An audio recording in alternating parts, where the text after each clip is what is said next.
71-এ যে এত হাজার হাজার আলেম হত্যা করা হয়েছে সেটা কেন বলা হয় না? দু ধরনের মানুষ সেই যুদ্ধাপরাধ মামলার শিকার হয়েছিল, রাজনীতি প্রধান আর কোরআন প্রধান। কোরআন প্রধানদেরকে আল্লাহ ফাঁসিতে ঝুলাতে দেননি, একজনকেও পারেনি, মেরেছে তারা। প্রফেসর গোলাম আজম উনি জামাত করেন ঠিকই, কিন্তু উনি ছিলেন শিক্ষক, কোরআনের শিক্ষক। আমি আল্লাহর কসম করে বলি, পৃথিবীর যারা ফেরাউনত্ব দেখাও, নমরুদত্ব দেখাও, তোমরা বিভিন্ন সংঘের নামে নিজেদেরকে শক্তিমান মনে করো, তোমরা পৃথিবীতে এখন অসহায়। কোন নেতা গোলাম, গোলামের জাত, গোলামদের কাছে এই জাতিকে আমরা দেব না ইনশাআল্লাহ। আপনাদেরকে ইসলামিক হতে হবে, ইসলামই ছাড়া বাংলাদেশে কেউ বিজয়ী হবে না ইনশাআল্লাহ।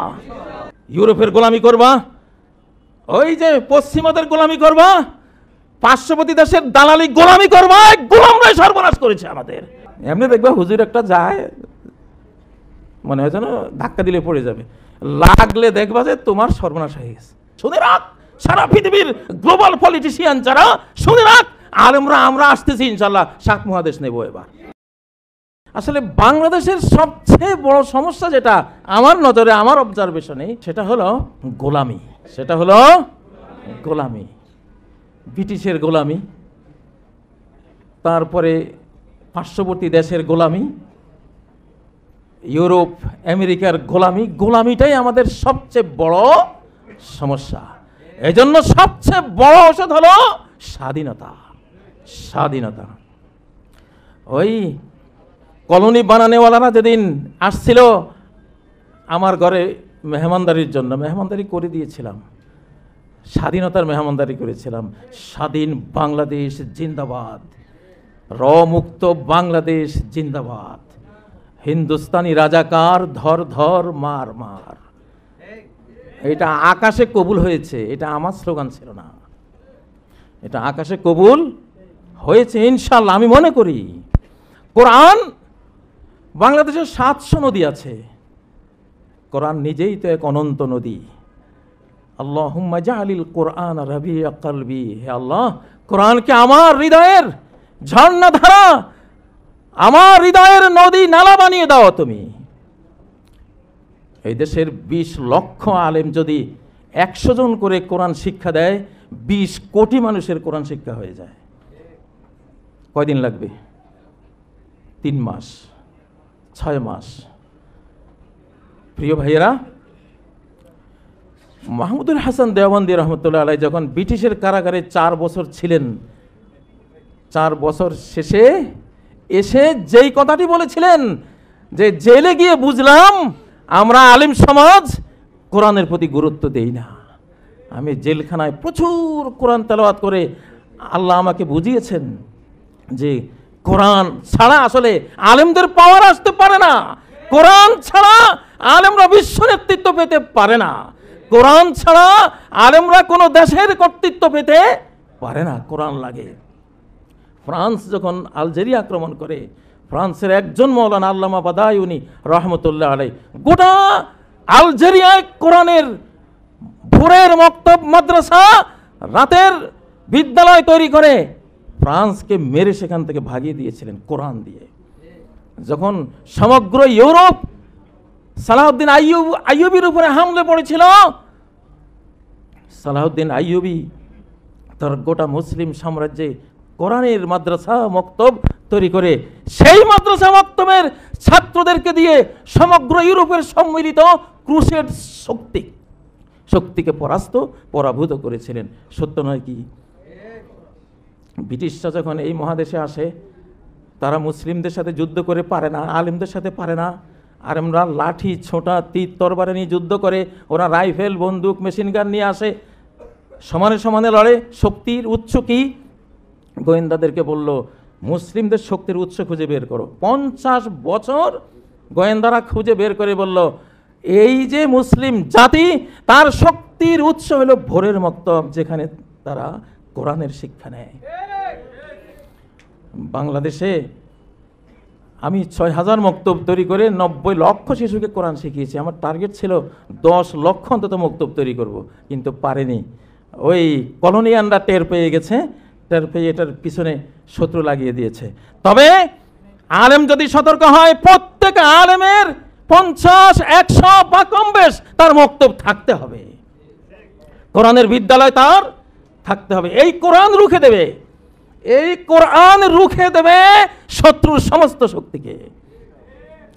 যুদ্ধাপরাধ মামলায় স্টাডি করলে দেখা যায় দু ধরনের মানুষ সেই যুদ্ধাপরাধ মামলার শিকার হয়েছিল, রাজনীতি প্রধান আর কোরআন প্রধান। রাজনীতিটা জিনিসটা হলো রক্তের, রক্তরাঙ্গা পথ। রাজনীতি প্রধানরা ফাঁসিতে চলে গেছে, কোরআন প্রধানদেরকে আল্লাহ ফাঁসিতে ঝুলাতে দেননি, একজনকেও পারেনি, মেরেছে তারা। মৌলানা আবুল কালাম আজাদ পালিয়ে গেছেন, আল্লাহ তুমি সরো। প্রফেসর গোলাম আজম উনি জামাত করেন ঠিকই, কিন্তু উনি ছিলেন শিক্ষক, কোরআনের শিক্ষক, তাকেও আল্লাহ মৃত্যু দিয়ে ফাঁসিতে ঝুলতে দেননি। মৌলানা আবুল কালাম ইউসুফ উনিও কোরআনের মানুষ ছিলেন, আল্লাহ তাকেও সেভ করেছেন। বহু আলিম ওলামা দেখেছি আমি, 71-এ দেখেছি। 71-এ যে এত হাজার হাজার আলিম হত্যা করা হয়েছে সেটা কেন বলা হয় না? 71-এ কেন আলিম হত্যা করা হয়েছে? বাংলাদেশে আলিমের শত্রু কারা?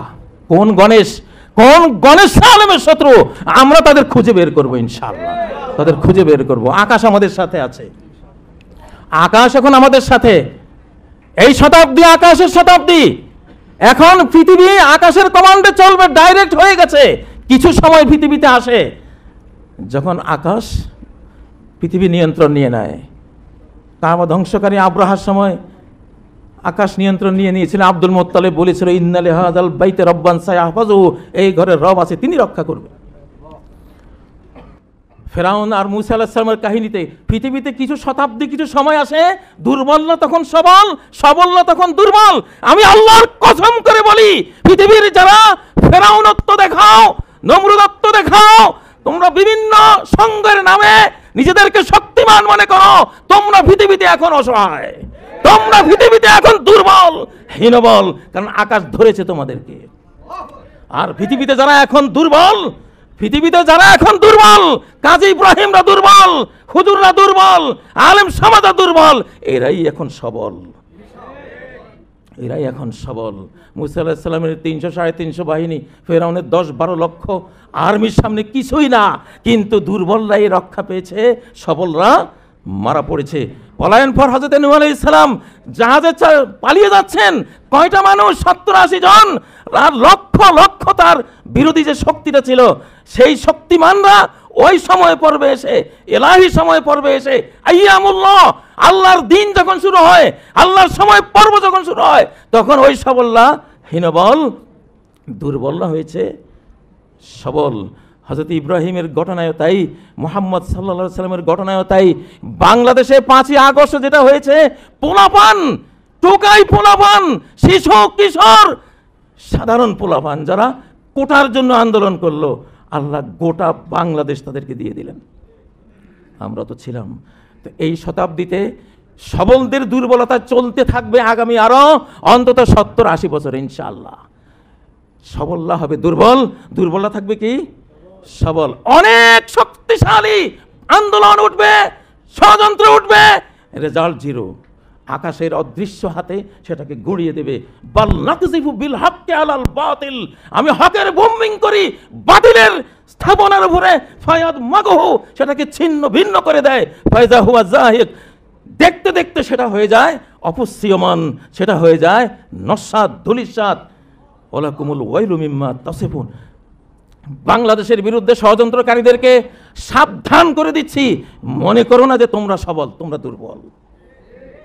আর যারা দুর্বল এরা আকাশের বলে এখন বলিয়ান। আমি প্রত্যেকটা বক্তৃতায় একটা কথা বলি, আকাশ যে হারে বৃষ্টি দিচ্ছে এই বছর যে বৃষ্টি ধারা আমার শিশুকালে আমি দেখেছি, মুরব্বীরা আছেন, সেই 40 বছর আগের এই রহমতের ফলগু ধারা, বৃষ্টি ধারা একটা বার্তা দেয় যে বাংলাদেশ, আল্লাহ বলছেন আমি হাতে নিয়েছি, আমি বৃষ্টি দেব, আমি রাজি হয়েছি আমার এই বান্দাদের উপরে। 3টি জিনিস লাগবে শুধু বিজয়ী হতে। কয়টি জিনিস? 3টি জিনিস। 1, ইসলাম। আপনাদেরকে ইসলামিক হতে হবে। ইসলামই ছাড়া বাংলাদেশে কেউ বিজয়ী হবে না ইনশাআল্লাহ। প্রমাণ চান? মাহফিলের জনস্রোত দেখবেন 10 লাখ, 15 লাখ, 20 লাখ ওলামা জনতা। এখন জনতা ওলামার হাতে থাকবে। জনতা হবে ছাত্র, ওলামা হবে মুআল্লিম, এটা ফরজ।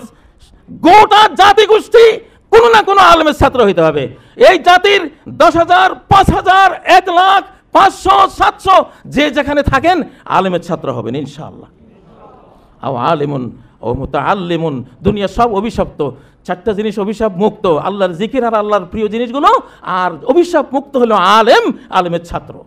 এই যে আলেম আর জনতা, এটা নবীওয়ালা স্লোগান কিন্তু। আন আদু ইলাইয়া ইবাদাল্লাহ, মুসা আলাইহিস সালাম বললেন আল্লাহর বান্দাদেরকে তোরা কি করবি ফেরাউন, আমার কাছে দে, আমি নবী, আমার কাছে দে। এখন নবীরা নাই, নবীদের ওয়ারিসরা আলেমরা আছে, আলেমদের কাছে আসবা। কোন নেতা গোলাম, গোলামের জাত, গোলামদের কাছে এই জাতিকে আমরা দেব না ইনশাআল্লাহ। কোন গোলামের কাছে আমরা এই জাতিকে দেব না। আর ইউরোপের গোলামি করবা, ওই যে পশ্চিমাদের গোলামি করবা, পার্শ্ববর্তী দেশের দালালি গোলামি করবা, গোলামরাই সর্বনাশ করেছে আমাদের। গোলামি মে নাকামাতি है शमशीरी न तदबीरी जुहो जाओके यकी पैदा तू कट जाती है जिंजीरी। ইকবাল বলেন যে গোলামির মধ্যে না কোনো তদবির কাজে আসে, না কোনো তলোয়ার কাজে আসে। সিরাজউদ্দৌলার তলোয়ার কাজে আসেনি, গোলামি মনোবৃত্তির মীর জাফরদের কারণে তলোয়ার কাজে আসেনি, কোনো তদবিরও কাজে আসে না। স্বাধীনতা পেয়েছি, কত চেষ্টা এই জাতি মিলে করেছে, গোলামি মনোবৃত্তির নেতৃবৃন্দের কারণে সবকিছু ভেস্তে গেছে আমাদের। জুহ যাওকে একই ফায়দা, আমরা কিছু করতে পারবো ইনশাল্লাহ। আমরা বাংলাদেশ, আমরা হার না মানার জাতি, আকাশকে সাথে পেয়েছি। আকাশের সাথিত্বের কারণে বুড়ো খমিনি বিশ্বকে দেখিয়ে দিয়েছে শক্তিটা কার। বুড়ো খমিনির মতো বুড়ো এখানেও আছে, আমরা সবাই খমিনি। এখন এক একজন খমিনি, লেগে দেখো সামলাইতে পারবা না। এমনি দেখবা হুজুর একটা যায়, মনে হয় যেন ধাক্কা দিলে পড়ে যাবে, লাগলে দেখবা যে তোমার সর্বনাশ হয়ে গেছে। লাগো না, হুজুরের সাথে লাগাইও না। হুজুর এখন শতাব্দী হুজুরদের, আলেমের জালেমের দিন শেষ, হুজুরের বাংলাদেশ, আলেমের বাংলাদেশ। জালেমের দিন শেষ, আলেমের 7 মহাদেশ। শুনে রাখ সারা পৃথিবীর গ্লোবাল পলিটিশিয়ান যারা, শুনে রাখ আলেমরা আমরা আসতেছি ইনশাল্লাহ 7 মহাদেশ নেব এবার। তোমরা পশ্চিমা বিশ্ব থেকে যারা আসছো, তোমরা এখানে এসে মুসলমানে হইবা ইনশাআল্লাহ। ওই মিনাহালিল কিতাবে ইল্লা লা ইউমিনান্না বিহি ক্বাবলা মাউতি, হ্যাঁ সব আহলুল কিতাব ঈমান নিয়ে আসবে ইনশাআল্লাহ। তো ইনশাআল্লাহ কোরআন পড়বেন, কোরআন পড়াবেন, এবং আলেমরা জনগণকে ছাত্র বানাবেন। জনগণ হবে ছাত্র, আলেমরা হবে উস্তাদ, গোটা বাংলাদেশ আলেমদের ছাত্র হবে ইনশাআল্লাহ। দেশ মুক্তি পেয়ে যাবে, কোনো চিন্তা নাই। আসসালামু আলাইকুম ওয়া রাহমাতুল্লাহি ওয়া বারাকাতুহু।